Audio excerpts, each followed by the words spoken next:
Panorama 15. La voz de las regiones.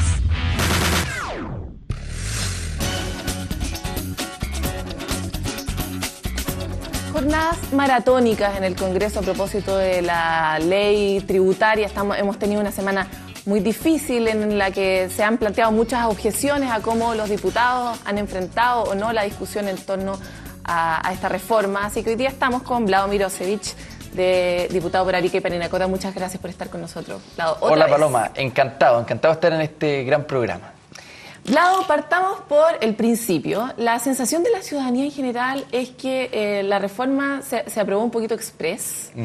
Eso, de alguna forma, se les va a devolver a ustedes, los diputados, porque es una reforma en torno a la cual hay muchas expectativas. Las regiones en particular tienen una gran expectativa en torno a la reforma que por ahora nadie ha atendido necesariamente. ¿Cuál es tu sensación de cómo se ha dado esta discusión? Bueno, tú lo dijiste, ¿no? Fue una reforma que se envió muy rápidamente. Este sistema es muy presidencialista. Los diputados en esto tenemos más bien que aprobar o rechazar, pero hubo poco espacio para que el gobierno tomara parte de nuestras indicaciones, ¿no? Yo me quedé con la sensación de que fue todo muy rápido y donde, por ejemplo, las regiones no tuvimos mucho que participación en cuanto a que los tributos se queden también en nuestras regiones, ¿no? Yo siento que la reforma fue un poco apresurada a propósito del 21 de mayo y si bien comparto el espíritu general de la reforma, creo que no es la manera de discutir una cuestión tan relevante como los tributos, ¿no es cierto?, los impuestos. Yo quedé con una mala sensación en general, contento porque fue un día histórico que se aprobara esta reforma, que nos pone, ojo, nosotros hoy día somos de los países que menos paga impuestos en el mundo. Lo único que hace esta reforma es ponernos en el grupo de los países medios. Tampoco somos de los países que más va a pagar, sino que simplemente nos ponen en los países medios. Y yo comparto esa posición y creo que esto tiene que ver con educación gratuita y otras demandas que son súper necesarias para que Chile siga creciendo. Sin embargo, la manera en la que se hizo no me gustó para nada. En particular, las regiones y la región de Arica y Parinacota tiene una permanente demanda de que, por favor, si se generan proyectos grandes que generan externalidades negativas para las personas que allí viven, al menos los tributos reparen de alguna forma eso o ayuden a contener esas externalidades. Sin embargo, eso está en el diálogo, pero no está en la reforma. ¿Cómo ustedes ven un camino para poder asegurar que las regiones y a quienes ustedes representan puedan finalmente obtener lo que merecen? Sí. En Arica, justamente con un grupo de organizaciones ambientalistas, construimos una propuesta que tiene que ver con los impuestos verdes. En esta reforma tributaria, el gobierno introdujo los impuestos verdes en el artículo 5 y dice que si una empresa contamina, tiene que pagar, que es como el gran principio que hay en toda la legislación del mundo. Quien contamina, paga. Y nosotros le quisimos proponer al ministro de Hacienda una propuesta ecorregionalista. El que contamina paga, pero paga no en Santiago, paga en la región donde contaminó, porque ahí es donde se tiene que hacer la mitigación. Entonces, si es que tenemos en Arica, por ejemplo, una industria pesquera que contamina la ciudad, bueno, que esa plata que tiene que pagar de ese impuesto verde, que quede en la región porque nosotros somos los que tenemos que mitigar eso. No tiene mucho sentido de que la recaudación de ese impuesto se vaya para Santiago, ¿no? Y en ese contexto, si bien me parece bien los impuestos verdes, yo voté a favor de ese artículo, creo que la recaudación de esta reforma tributaria es absolutamente centralista. O sea, se recauda más, pero se recauda para Santiago, no para las regiones. Entonces, ahí es donde intentamos convencer al ministro, no fue mal, para que la plata quedara en las regiones, ¿no? Ahora, hay una comisión asesora presidencial para la descentralización y el desarrollo regional andando. Esa comisión va a entregar sus resultados en septiembre y, en teoría, las sugerencias que de ahí surgen en torno a lo tributario y a todos los otros temas que abordan la descentralización en general, se supone que son para que la presidenta los vea y los implemente. ¿Qué pasa con la temporalidad de la discusión de la reforma tributaria? ¿Cómo vamos a poder hacernos cargo de esas sugerencias que lógicamente van a hacer que los tributos queden en las regiones, etcétera? ¿Cómo ven ustedes una salida o cómo ven ustedes una salida a esas soluciones, digamos? Lo conversamos con varios ministros y ellos dicen esta reforma tributaria tiene un tiempo distinto a lo que nos va a decir esta comisión de descentralización. Lo que va a pasar ahí es que esta reforma tributaria se aprobó en la Cámara, después va al Senado, se va a aprobar y después nos van a llegar las recomendaciones pro regiones. El compromiso que tuvimos del gobierno, de algunos ministros, es que una vez que lleguen esas recomendaciones pro regiones, tengamos una ley especial para que, por ejemplo, una ley de rentas regionales, para que la plata quede en las regiones, no como sucede hoy día. Y el gobierno está dispuesto a abrirse a esas recomendaciones. Yo espero, y espero no solamente por el bien del gobierno, espero por el bien de las regiones, que se escuchen estas demandas. De lo contrario, ¿qué va a pasar? Va a venir una gran revuelta en las regiones, de decir, ¿hasta cuándo vamos a esperar especialistas? ¿Hasta cuándo vamos a esperar que Arica está abandonada? No hay tiempo que esperar, ¿no? Yo creo que el gobierno tiene que, una vez le lleguen esas recomendaciones de la Comisión Valenzuela, espero que actúe rápidamente. Si es que no lo hace, yo tengo la sensación, y no es una amenaza ni nada menos, es algo que yo me toca constatar todos los días en Arica, va a haber una gran revuelta para que los territorios participen también de la riqueza que producen, ¿no? Nosotros también creemos lo mismo en todo caso, no es tan subjetivo. Es un diagnóstico compartido. En las regiones, y esto no tiene que ver con estar a favor del gobierno, estar en contra del gobierno, esto tiene que ver con que... Con un hastío regional en el fondo. Hay durante mucho tiempo una rabia acumulada que alguien tiene que poner el cascabel al gato. Arica tiene 40 años de abandono. Si uno mira Tacna, por ejemplo, Tacna es el ejemplo de una ciudad que en 2 décadas ha crecido al doble de Arica, que tiene comercio, que tiene industria, que tiene turismo. ¿Cuál es el diagnóstico ahí? Porque el dolor de Arica-Tacna es algo que basta ir a la plaza de Arica para conocerlo, ¿verdad? Todo el mundo habla de esa diferencia y de cómo Tacna creció en relación a Arica. ¿Qué fue lo que se hizo ahí bien, que ustedes observan y aplauden y que les gustaría que se replicara en Chile para poder tener una ciudad mejor y más desarrollada? Sí. Perú atinó con las regiones. En un determinado minuto dijeron, esto va a ser una política de Estado. Que Tacna tenga una política de fronteras vivas, que nuestras fronteras, la manera de ejercer la soberanía, sea a través de mayor población, de desarrollo económico, porque eso es reputación internacional, tener las fronteras no abandonadas como las tiene Chile. Y eso fue una política de Estado que ha trascendido los gobiernos de turno. Entonces yo creo que en eso Perú ha demostrado ser un país más serio que Chile, porque dice, esta es la dirección y la mantiene hasta el final, más allá de que cambie colores políticos distintos. Eso le falta a Chile, una mirada a largo plazo. ¿Por qué son capaces de plantearse una mirada y mantenerla? Porque en teoría nuestros presidentes también hablan de las miradas de largo plazo, pero con el cambio del sistema político como está construido es súper difícil mantenerla. Sí. Yo creo que Perú entiende bien, ellos consideran a Tacna como el lugar donde le podemos ganar a Chile. Entonces han puesto toda la atención en Tacna, de tal manera de decir, nuestra frontera es mucho mejor que la frontera chilena. Y es más, si es que ellos siguen agudizando estas contradicciones económicas entre una Arica que está más bien con 40 años de abandono y un Tacna que está repuntando fuertemente, esas contradicciones económicas en un determinado minuto, dicen los peruanos, va a terminar incluso en Arica levantando banderas peruanas. Eso lo dice el Estado peruano, ese es el objetivo, ¿no?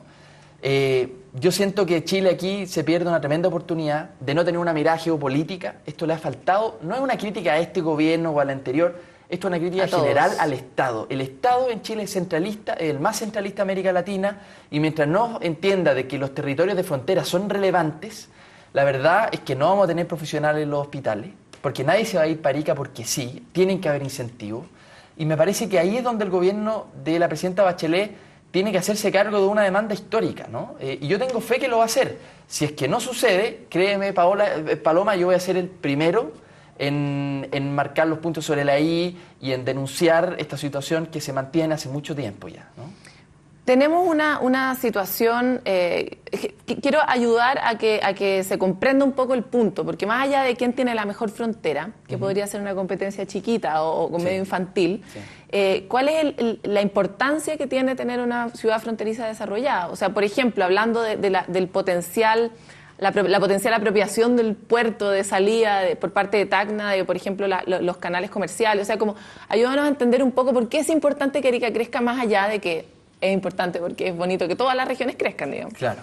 Arica tiene una importancia estratégica y geopolítica. Por lo tanto, Arica debiese aspirar a tener uno de los puertos más grandes del norte, un megapuerto, no como tenemos hoy día, que si bien ha crecido, y hay ya muchos proyectos quedó en chico. torno a eso. Hay muchos proyectos, pero es mucha plata. Entonces ahí es donde el Estado tiene que apañar a la región y decirle, sí, tu vocación va a ser una vocación de servicios logísticos o portuarios, porque Arica tiene una vocación internacional, indudable. ¿Dónde estamos ubicados, no? Debiésemos aspirar a que la carga brasileña saliera por Arica, pero para eso necesitamos un buen puerto, ¿no?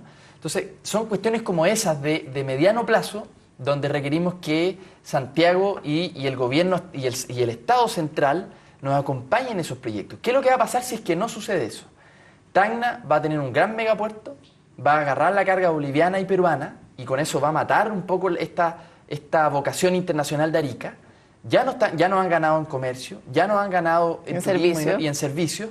Entonces, siento que este tipo de decisiones hay que tomarlas rápidas. Si uno le pregunta a un presidente de Chile, ¿qué imagina de Arica en 15 años? Probablemente no va a saber qué responder. Si uno le pregunta a un presidente de Perú, ¿qué imagina de Tacna en 15 años? La respuesta es clarísima, ¿no? Entonces, yo creo que eso es lo que en mi rol y el de otros parlamentarios regionalistas que somos independientes, no estamos en el gobierno o en la oposición, es justamente poner esta agenda en la mesa y patalear. Nuestro rol es patalear en el Congreso, no es ir simplemente a decir sí o no, sino que instalar una agenda nueva, que no existe, que está ausente y que durante mucho tiempo no se ha discutido con la seriedad que se requiere. Lau, ustedes, digo, tú y tu equipo, implantaron el tema de las mineras y de cómo las mineras estaban fuera de la discusión tributaria. Sí. Avancemos sobre eso. ¿Por qué son los grandes ausentes? ¿Qué pasa? A nadie se le puede pasar no meter a las mineras en la reforma. Esta reforma tributaria, nosotros decíamos en el Congreso, no se trata de ser de izquierda o de derecha. Esta reforma tributaria es una tarea nacional, de unidad nacional. Chile tiene que terminar con la desigualdad porque de lo contrario no es viable nuestra democracia, nuestra estabilidad, el libre comercio, en fin. Necesitamos esta reforma tributaria. La pregunta es, si es que esta es una tarea nacional de todos, ¿por qué vamos a excluir a las mineras? Las mineras, y esto probablemente muchos no lo saben, en Chile se paga el impuesto más bajo del mundo a la minería, más bajo del mundo. Y por otro lado tienen las rentabilidades más altas del planeta. O sea, es inversamente proporcional. Pago poco impuesto, pero tengo la rentabilidad más alta del mundo. Por lo tanto, nos parece eso algo anormal y muy raro que el gobierno no lo haya querido incorporar en la reforma tributaria. Es cierto que las mineras van a pagar más con esta reforma tributaria porque todas las empresas van a pagar más, del 20 al 25 de la utilidad. Eso es cierto. Pero la gran minería debiese tener un impuesto específico más alto, ¿no? Y eso es lo que quedó ausente, se lo dijimos al ministro, lo dijimos en la sala, se abrió todo un debate al respecto, porque nos parece que la gran minería tiene que participar de esta tarea nacional si es que un pyme se está poniendo para la reforma tributaria. ¿Cómo no le vamos a pedir a la gran minería que tenga un impuesto específico o un royalty más alto? Nos parece de todo sentido común, ¿no? Hay mucho miedo en la clase media y en los pymes justamente de que esta reforma termine siendo muy difícil para ellos de enfrentar. ¿Cuál es tu diagnóstico respecto de estos sectores y cómo esta reforma los va a afectar directamente? Esta reforma está orientada sobre todo, por ejemplo, la eliminación del FUT, que es como el corazón de la reforma, está orientada más bien a las grandes empresas. Solo el 5% de las pymes utilizan el FUT. Por lo tanto, esta gran reforma, el corazón de la reforma, lo cierto es que no va en desmedro ni de la clase media ni de las pymes, va más bien a hacer una justicia tributaria con las grandes empresas en Chile que no pagan impuestos en general. Hay muchas maneras de hacer una ingeniería tributaria y terminar no pagando impuestos en las grandes empresas. Y eso es conocido por todos los especialistas de izquierda a derecha, había un consenso al respecto.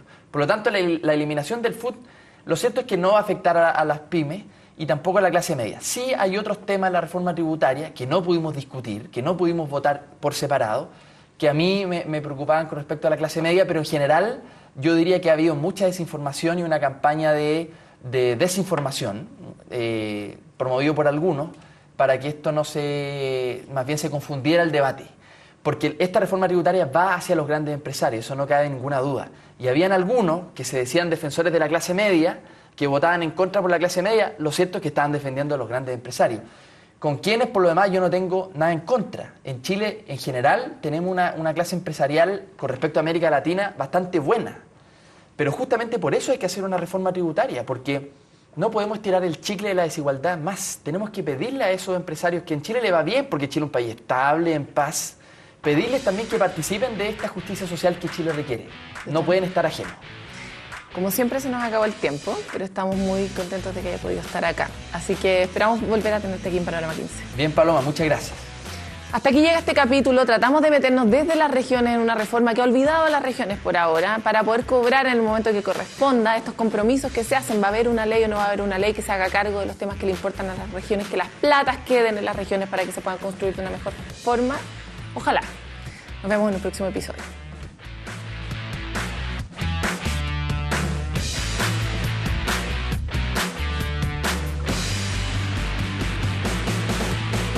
Este es un programa de Vive TV Chile. Estamos en tu ciudad. Miramos tu realidad. Panorama 15.